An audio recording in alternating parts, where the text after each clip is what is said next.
ജീവയും അപർണയും നെഞ്ചിലേറ്റിയ ആളുകൾ മനസ്സിലാക്കേണ്ടത് ഇവർ തങ്ങളിൽ പൂർണ്ണമായി വേർപിരിഞ്ഞു. എന്തായിരിക്കും അവിടെ സംഭവിച്ചത്?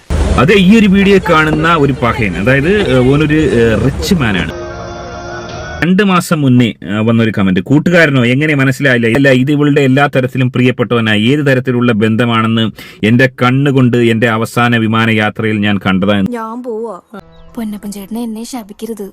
പൊന്നപ്പൻ ചേട്ടനെ പൊന്നു പോലെ നോക്കൂ. അത് യാഥാർത്ഥ്യമെന്ന് തെളിഞ്ഞിരിക്കുന്നു. ഓളുടെ ഭാവി പരിപാടികൾ, ഓളുടെ കൊളാബറേഷനുകളൊക്കെ ഈ ഒരു ജിം ഉടമയുമായി ബന്ധപ്പെട്ട് അവർ തങ്ങളിൽ ഒരു പുതിയ ബന്ധം തുടങ്ങിയെന്നാണ് മനസ്സിലാക്കാൻ സാധിക്കുന്നത്.